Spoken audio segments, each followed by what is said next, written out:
Hey everyone, today we're going to be checking out the Manka E052 in Stonewash titanium, and I was surprised at how much I like the look and feel of this flashlight right out of the box. And you know, I do have a couple of titanium flashlights already that I mainly use around the house, but yeah, I mean, this one is very pocket friendly, feels quite solid, balanced in my hand as well, and that titanium body just makes it feel so premium and sturdy. So let's have a look at what you get in the box. So Manka do include a battery. This is a 14500 cell battery, 920 milliamp hours, 4 amp discharge. It does come with a USB-C charging port on it. You do also get your standard USB-C charging cable, lanyards, and a spare O-ring in there as well. So that's the box, and it says 1300 lumens max, but that is only for the cool white version. So I've got the neutral white version, which is 800 lumens, but it is high CRI. You've got some specs here as well on the sides, and I also have a few other flashlights that I thought I would compare the E052 with, and probably the easiest comparison would be this one here, the Convoy T3. So it's like a very similar bezel size, as you can see. Double A is a little bit longer, but it's that same kind of stone washed finish, which is, I mean, it's just absolutely fantastic in terms of just giving a kind of rustic look. And I like that, yeah, if you drop it on the ground and stuff like that, it's not gonna really, you know, ding it up too much. So if you have an aluminium flashlight, anodized aluminium flashlight, for example, tends to look a little bit ratty after a while. I find especially on the bezel and on parts where you've got some sharper sort of edges, you know, you get bits of flaking and things like that, but you don't have that issue with titanium. This is stainless steel, so similar sort of thing here. But yeah, when it's polished up, I find that titanium looks a little bit similar to stainless steel. And that's my AceBeam Pokelit AA here to the right, and my Raylight Pineapple Mini. That's actually a AAA cell flashlight.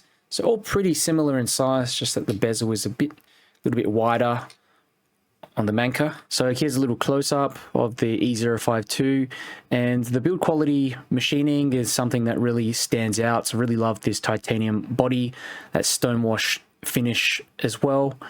And yeah, especially for this price point, I think it's got a pretty, you know, premium feel. You can also get this light in aluminium and copper if that's your thing. The threads feel fairly smooth. They have been lubed a little bit. But yeah, the thing with these titanium flashlights is that you don't have to worry about stripping the threads. Titanium's like pretty tough compared to aluminium. And yeah, this light is IP68 water and dust resistant, 2 meter water resistant, and 1.5 meter drop tested. So some other features, basically you've got this forward switch here on the back. It's a mechanical tail switch. So yeah, you can half press to go through the different modes. You can tail stand the light as well.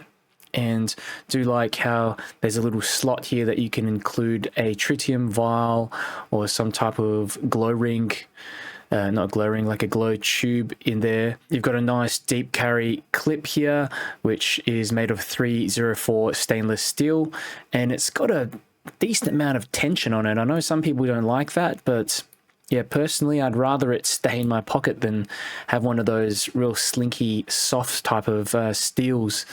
And it's got this PVD coating, so physical vapor deposition, I believe it's called. Got a lanyard hole here, and you can just take off the entire clip if you want through that screw.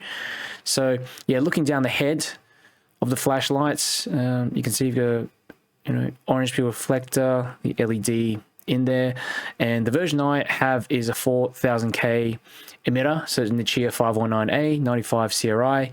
Okay, so like I said, this one's rated at 800 lumens, but yeah, if you get the low CRI version, you do get a huge boost in output. And yeah, there is a regulated constant current driver in here as well.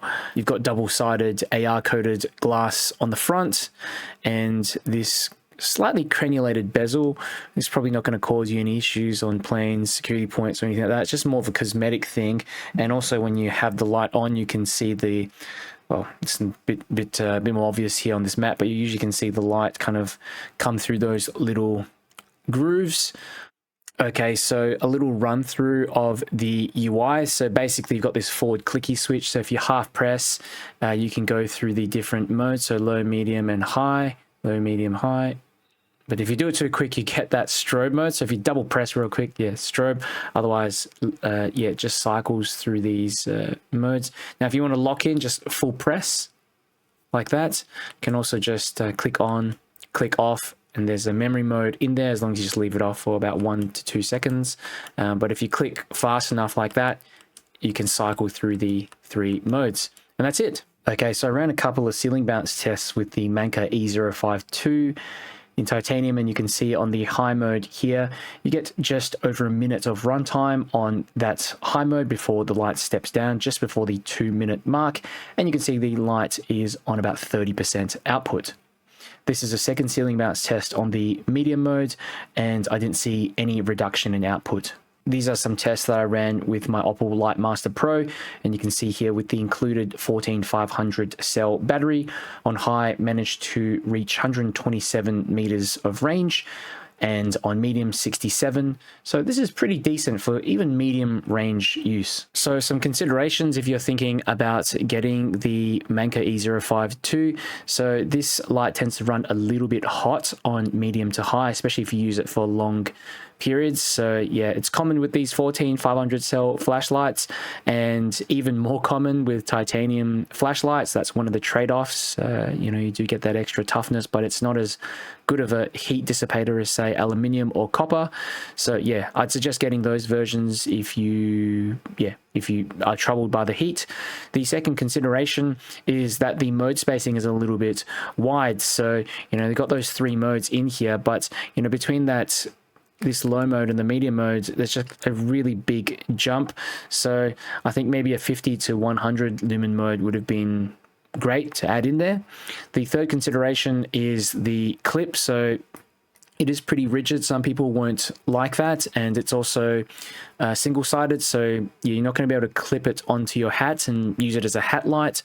Not a deal breaker for me, but I know for some of you that's what you do with your EDC lights. The final consideration is the beam profile. So you've got more of a floody sort of beam. So if you're looking for a long range thrower, like a pocket thrower or something, this is probably not the right light for you. This one is suited more for short to mid-range tasks. Overall, the Manka E052 is a fantastic little EDC flashlight. It's compact, durable, it's well built, and it's the perfect floody EDC as well for everyday tasks. It's going to be quite practical rather than carrying around a thrower in your pocket. And yeah, I think overall Manka have done a great job in making such a beautiful looking flashlight. It's practical as well, good performance and regulated output, and it's definitely out there with my Raylight Pineapple Mini, AceBeam Pokelit AA, and Convoy T3. But let me know what you guys think of the Manka E052 down below in the comments. If you have any questions as well, just let me know and I'll get back to you. If you enjoy this video, do me a favor, click the like button and share the video with someone who might be interested. It just helps me to get my channel out to more people.